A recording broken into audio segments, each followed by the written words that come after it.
I have another sad story to tell you about the preventable death of a child. Little Gloria Thomas was 9 months old when she died. The cause of death is quite shocking. Gloria died of eczema. In the last days of her life in May of 2002, it melted her corneas, permanently blinding her. It consumed her body. At her death, this little 9-month-old had the body weight of a 3-month-old. It racked her with daily pain and suffering.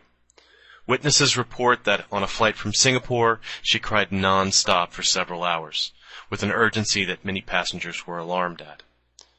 Eczema is a very common form of dermatitis. It's estimated that almost 1 in 9 people will be diagnosed with it at some point in their lives. It's most common in women of reproductive age, and the overall incidence is sharply up in the last decade in at least some areas.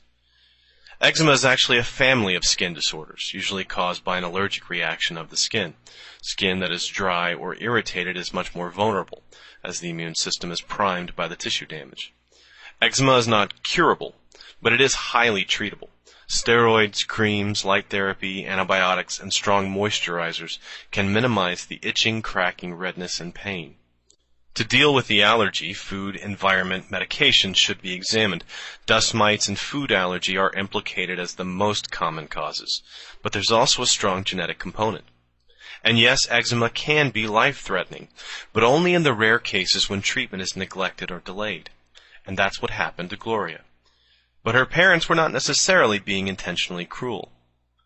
No, the reason Gloria died of medical neglect is that Gloria's father, Thomas Sam, is a homeopath. He treated Gloria with a homeopathic remedy for eczema, and each time he did so, he said the baby would get better, then take a turn for the worse. They consulted many physicians over the 4 months that Gloria suffered with eczema, but, and here's what turns the story really ugly for me, they either rejected the doctor's advice immediately, or they didn't continue with the therapy for the recommended period. But they had great faith in the homeopathic remedy. There's a degree of cultural influence here. In India, homeopathic medicine is often treated as equal to conventional medicine. After her death, the parents were tried and pleaded not guilty to the manslaughter by gross criminal negligence of their child. They've been sentenced to 10 years in jail. I'm not interested in condemning them. I think they made some very bad decisions, but this is less a case of neglect than a sort of mental illness, akin to the religious fundamentalist reliance on faith healing.